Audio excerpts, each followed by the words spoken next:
여러분 안녕하십니까? 시사도민고 김옥 교수의 이슈 여러분과 함께 시작합니다.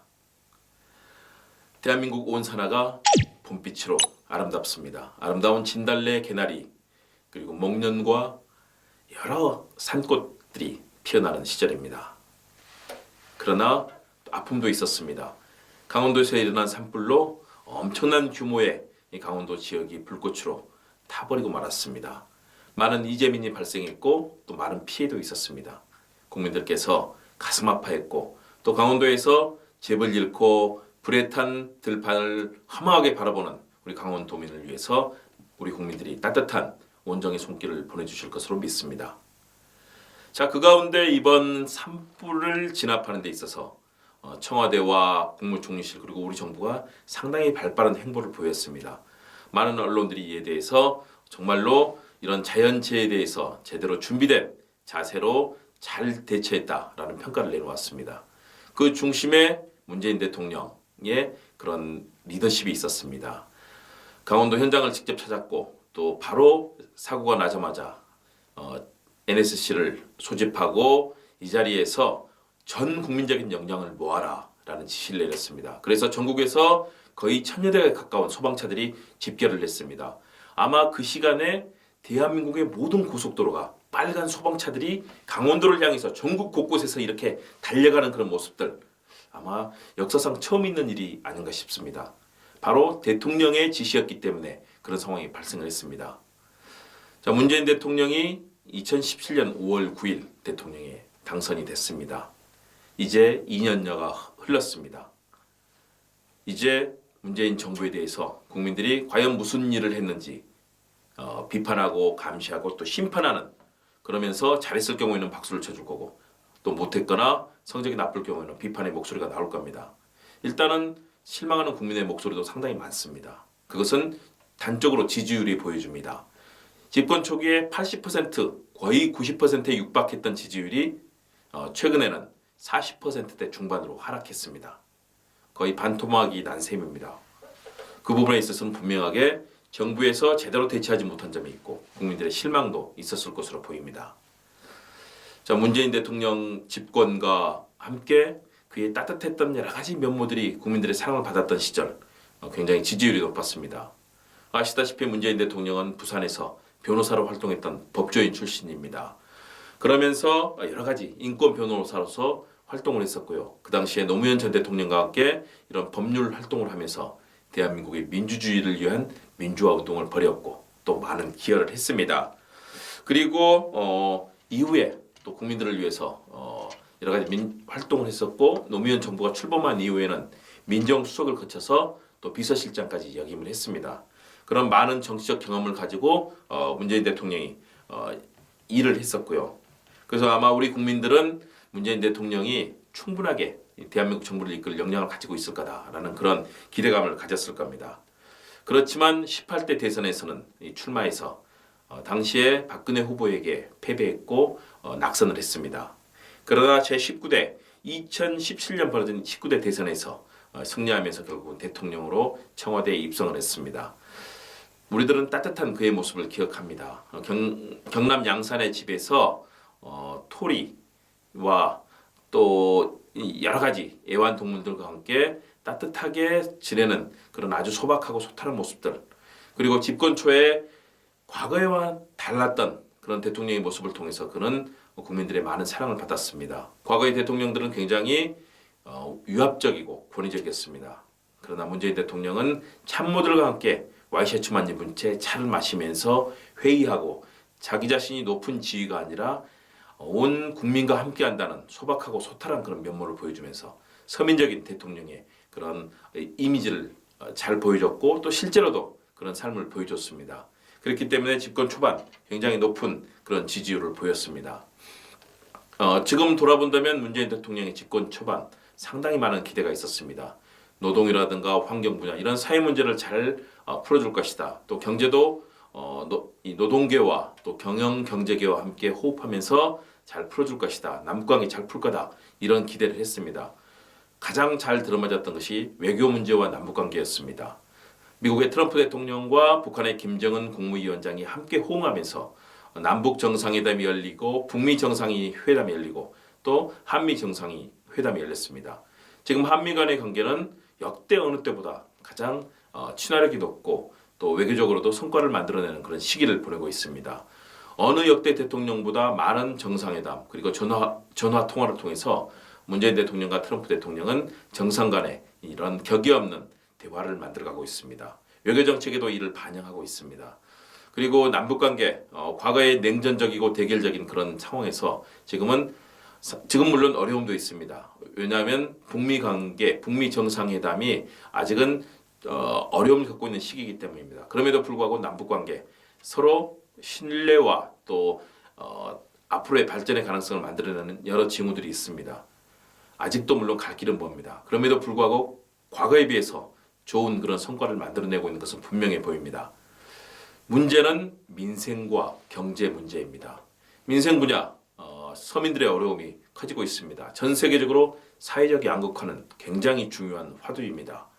미국도 마찬가지고 프랑스도 마찬가지고 유럽도 그렇고요. 전 세계가 빈부격차가 지구상 가장 벌어져 있고 가장 어려운 시기입니다. 부자는 더욱더 부자가 되고 어려운 이들은 더욱더 힘들어지는 부익부, 빈익빈의 그런 상황이 이어지고 있습니다. 청년들의 일자리가 만들어지지 않고 있습니다. 산업 구조가 변했습니다. 제조업이 지금은 더 이상 활성화되어 있지 못합니다. 제조업의 미래가 어둡습니다.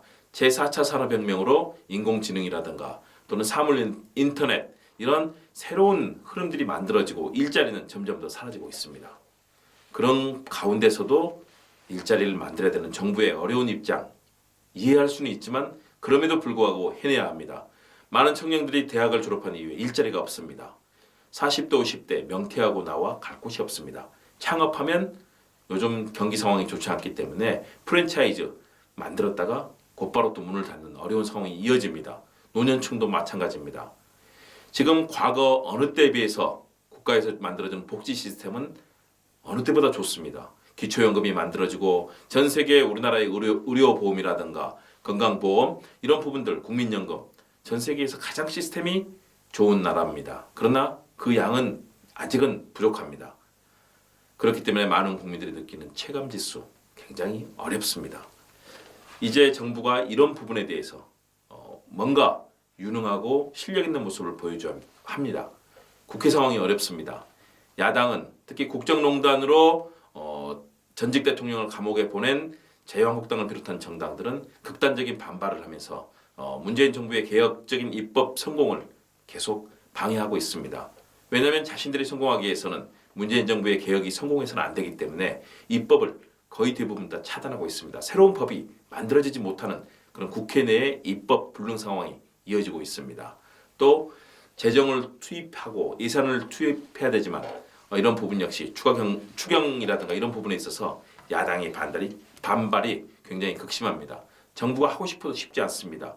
아마 이번 강원도 산불에 대해서도 강원도 산불을 비롯해서 여러 가지 상황에 대해서 아마 추경이 추진이 될 겁니다.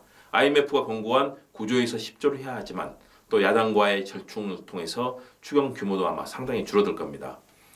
그렇다면 2019년 5월 9일 이제 임기 2년을 마치고 3년 차에 접어드는 문재인 정부 앞으로 어떻게 해야 할까요? 저는 지금부터 심기일전에서 국정의 성공을 위해서 만들어 나가야 될 중요한 정책과 또 리더십을 보여주는 것이 굉장히 중요하다고 봅니다. 첫 번째 문재인 정부는 원칙과 철학을 견지하되 실용적이고 유연한 접근을 할 필요가 있습니다. 소득 주도 성장 맞는 정책입니다. 전 세계가 이미 소득 주도 성장 복지 시스템을 강화하는 소득 주도 성장으로 나가고 있습니다. IMF도 세계은행도 다 이것을 권고하고 있는 정책입니다. 대신에 이 정책을 빠르게 펼치거나 속도의 조절이라든가 또는 내용의 완급을 조절하지 못하면 정책은 실패할 수가 있습니다. 원칙을 견지하되 그러나 내용에 있어서는 굉장히 유연하게 노동계와 협상하고 또 경제 경영계 기업과 협상하면서 그 부분들의 성공적인 그런 집행을 위해서 태도를 취할 필요가 있습니다. 유연하고 또 실용적인 접근을 통해서 이런 원칙의 성공을 만들어내야 합니다. 두 번째는 좀 인재 등용에 있어서 정말 원칙을 가질 필요가 있습니다. 개혁적이고 또 대한민국 민주주의의 가치에 충실한 인재를 등용하는 것은 맞습니다. 그럼에도 불구하고 중도 성향 또는 보수 성향의 인재들도 유능하다면 적극 영입해야 됩니다. 대통령이 직접 나서서 삼고초려하면서 임기 초에 또는 집권 전의 마음으로 돌아가야 합니다. 그들을 만나서 영입하고 국정의 성공을 위해서 함께해 줄 것을 요청해야 합니다. 인재를 두루두루 써야 합니다. 요즘 많은 분들이 얘기합니다. 친문, 친노 진영에 있는 사람들만 등용하는 것 아니냐 이런 비판의 목소리가 있습니다. 그래서는 절대 안 됩니다. 내 인재 풀에 갇혀 있어서는 안 됩니다. 중도 성향 또 새로운 젊은 인재도 적극적으로 발굴하고 그들을 영입해야 합니다. 과거에 김대중 대통령이 임기가 시작됐을 때 김중관 비서실장이라든가 또는 진보적이지 않았던 민주진영에 속하지 않았던 그런 보수 성향의 인재들을 적극 영입해서 국정의 성공을 만들어냈던 그런 기억을 되짚어야 될 겁니다. 내 진영의 사람이 아니라도 유능하고 또 국민들의 신뢰를 받는다면 저는 적극적으로 영입하고 그들과 함께 성공의 길을 만들어갈 것을 요청하고 싶습니다. 왜냐하면 정치는 우리 편만으로 할 수가 없습니다. 다수를 만들어서 국정의 성공을 이끄는 것, 이것이 정치의 성공을 이끄는 요체이기 때문이다. 두루두루 인재를 영입하고 또 그들이 일할 수 있는 환경을 만들어줘야 합니다. 정부 부처도 마찬가지입니다. 내 편에 있는 사람들만 등용하다가는 국정에 있어서 어려움을 겪게 됩니다. 세 번째는 국민 통합의 정치를 펼쳐야 합니다. 야당, 극단적인 반발을 하는 야당이 있습니다. 자유한국당의 경우 특히 그렇습니다. 그리고 박근혜 정부의 국정농단을 옹호하는 그러면서 거리 시위만 이어가는 대한민국당 같은 그런 극단적인 극우 정당이 있습니다. 그들도 존중은 해야 합니다. 존중하되 그들이 호응하지 않을 때는 다른 야당과 함께라도 손을 잡고 국정의 성공을 만들어가야 합니다. 바른미래당에 개혁적이고 좋은 의원들도 있습니다. 민주평화당에도 함께할 수 있는 좋은 그런 인재들이 많습니다. 정의당 내에도 있습니다. 자유한국당도 포기해서는 안 됩니다. 그런 인재들을 적극적으로 함께할 수 있도록 해주고요. 또 그들과 협의해서 좋은 정책을 입법화하고 또 재정을 투입해서 국정의 성공을 이끌어가야 됩니다. 그런 측면에서 정치는 어느 한 지역, 진영에 머물러서는 안 됩니다. 과거에 박정희 정부, 전두환 정부 이런 정부에서 영남 인재들만 직접 발굴하고 영남 지역에만 재정을 투자하면서 극단적으로 영남 지역이 발전했던 그런 기억을 다 하실 겁니다. 전국이 골고루 함께 발전하면서 대한민국을 이끄는 그런 요체가 돼야 됩니다. 물론 영남 지역에서도 대해서도 배려하고 함께 갈 수 있는 대한민국 전체가 함께 할 수 있는 그런 지역 균형 발전을 이루어야 되고요. 또 그런 인재들을 어느 지역에 국한하지 말고 곳곳에 있는 그런 인재들을 발굴해서 국민 통합의 정치를 펼쳐야 합니다. 네 번째는 관료주의를 혁파하는 것이 중요합니다. 지금의 관료주의 아직도 복지부동에 머물러 있습니다. 과거의 관행에 머물러서 개혁에 있어서 스스로 나서는 모습 관료들이 보이지 않고 있습니다. 정부 부처가 활기를 찾지 못하고 있습니다. 저는 관료주의가 움직일 수 있도록 정부 부처의 장처관, 국장급들이 적극적으로 나서야 하고요. 대통령과 총리 함께 이들과 함께 새로운 정책을 발굴하고 회의하고 토론하면서 그 이슈를 전 국민적인 어젠다로 만들어가는 노력을 기울이는 것이 굉장히 중요하다고 봅니다. 관료주의가 복지부동, 안일무사에 머물러 있어서는 안 됩니다. 정부 부처의 공무원들, 관료들이 신이 나서 뛸 수 있도록 그들에게 성취 동기를 부여하고 또 잘못했을 때는 과감하게 질책하고 책임을 지게 만들어줘야 됩니다. 관료들이 뛰어야 대한민국 정부가 성공하고 대한민국의 민주주의도 성공할 수 있습니다. 관료가 굉장히 중요합니다. 그들이 일할 수 있는 환경을 만들어주고 성취 동기를 불어넣는 것 필요합니다. 다섯 번째는 정책 개발이 정말로 필요합니다. 그동안 있었던 소득 주도 성장, 혁신 성장, 민주주의의 회복을 위한 적폐청산과 개혁 좋습니다. 그러나 그 구체적인 내용들이 실제 현장에서 피부로 다가오질 않고 있습니다. 국민들에게 정책 어젠다를 제대로 보여주는 것이 필요합니다. 다양한 수백 개의 정책이 필요한 것이 아닙니다. 국민들이 함께 호응할 수 있는 10개 정도, 5개에서 10개 정도의 핵심적인 구호와 정책 어젠다를 현실에서 실천할 수 있도록 만들어주는 것이 중요합니다. 선택과 집중이 필요합니다. 모든 것을 다 잘할 수는 없습니다. 현재 우리 정부의 여건, 또 재정 상황, 또 이런 정치의 극단적인 대결 상황에서는 쉽지 않은 상황입니다. 그렇기 때문에 이런 부분에 있어서 새롭게 역사를 쓴다는 마음으로 정책 어젠더를 제대로 균형되게 잡히게 해야 되고요. 또 그것들을 발굴해서 국민들께 다가갈 수 있도록 소통하고 커뮤니케이션 하는 능력도 필요합니다. 그런 측면에서 정부의 정책, 청와대 그런 여러 가지 진행되고 있는 국정에 대한 현안들을 국민들께 잘 알리는 것도 중요합니다. 그러기 위해서는 언론과 함께 자주 이에 대해서 소통하고 또 대화하고 토론하면서 언론이 이를 우리 국가의 중요 어젠더로 발굴할 수 있도록 하는 노력도 필요합니다. 여섯 번째는 청와대의 문턱을 낮춰야 합니다. 문재인 정부 초기에 소탈하고 또 참모들과 함께했던 그런 모습들이 지금은 굉장히 닫힌 청와대 모습으로 가고 있는 것 아니냐라는 우려하시는 분들이 많습니다. 청와대를 많은 사람들에게 개방하십시오. 문턱을 낮추십시오. 현장의 쓴소리를 경청하는 것이 필요합니다. 지금은 그것이 임기 초반에 적극적이고 열린 마음에서부터 지금 상당히 닫혀있다라는 그런 얘기를 하시는 분들이 많습니다. 이런 민심을 받을 필요가 있습니다. 정치권과도 소통하고 함께 만나는 자리를 만들어야 됩니다. 저는 이런 6가지 제안을 통해서 첫 번째는 역시 이 정책 조율에 있어서 유연성과 효율성을 발휘할 것을 다시 한번 첨언드리고 싶습니다.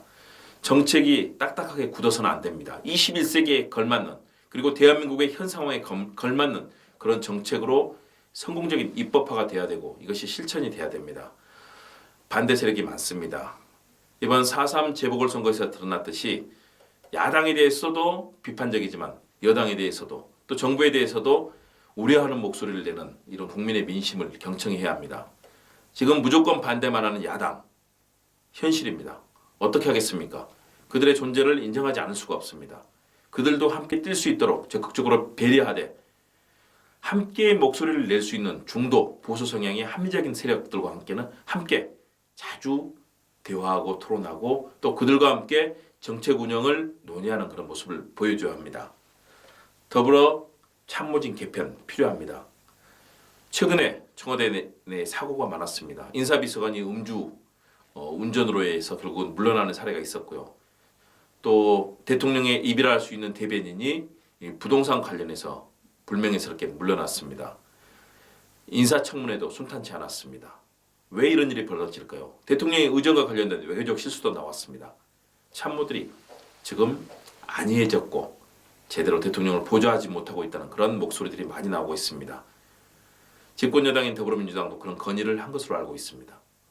참모진 정말 국민을 위해서 24시간을 밤샘하면서 노력할 수 있는 그리고 이것을 국가에 대한 애정과 대통령에 대한 그런 충성으로 해낼 수 있는 참모들이 필요합니다. 주 52시간 지키는 것은 국민들의 권리입니다. 청와대 참모들에게 그런 권리 없습니다. 청와대 참모들은 24시간 국민들을 위해서 봉사해야 됩니다. 청렴하고 투명하고 국민들을 위해서 봉사하는 도덕성을 가져야 됩니다. 그리고 열정을 가져야 됩니다. 내 권리를, 내 기본권을 지키고 싶다라고 얘기하면서 대통령 보좌에 소홀한 참모들 당장 잘라내야 됩니다.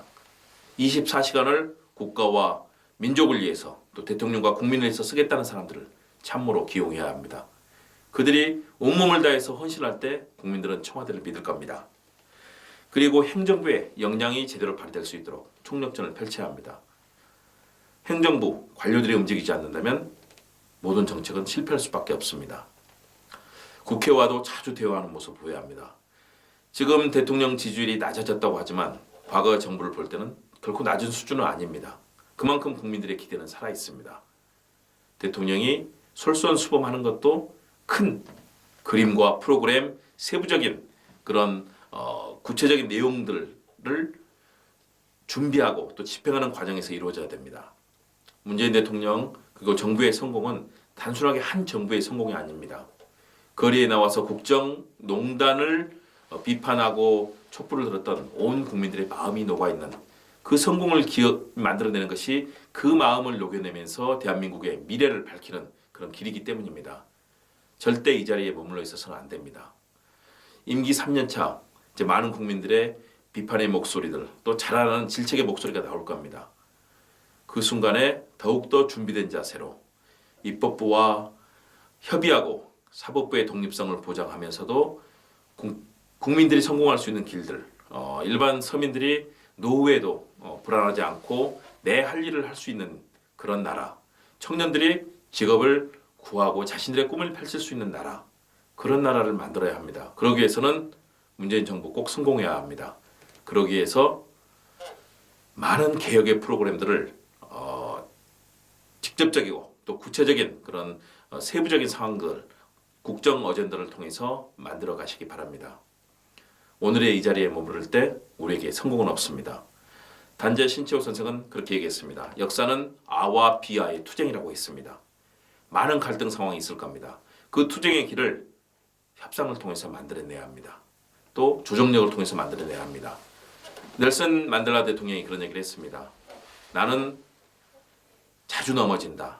그런데 그 자주 넘어지는 데서 내 몸을 일으켜 세우고 그 좌절을 극복하는 데서 내 삶을 살아왔다고 얘기했습니다.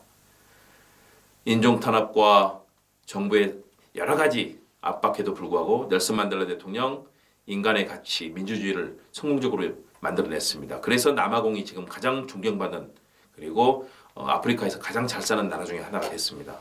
대한민국은 세계가 존중하는 민주주의의 선도국가입니다. 촛불혁명에 대해서 세계 민주주의를 이끈 국가로 전 세계는 찬사를 보냈습니다. 한강의 기적도 이뤄냈습니다. 다 우리 국민들이 부지런하고 노동자들이 밤샘하면서 만들어냈던 기적입니다. 이제 정부의 성공을 이끌어내기 위해서 국민들이 단합해야 되고 또 문재인 대통령을 비롯한 국정 운영의 책임자들은 헌신하면서 그런 성공적인 세부 프로그램을 만들어가야 합니다. 시간이 많이 주어진 것은 아닙니다. 함께 노력해야 됩니다. 오늘의 직설직설, 오늘의 정론직설은 성공하는 대통령을 함께 만들어보자. 이 말씀을 드리면서 오늘의 시사 도민고 김옥 교수의 이슈 마치도록 하겠습니다. 시청해 주셔서 고맙습니다. 여러분 감사합니다.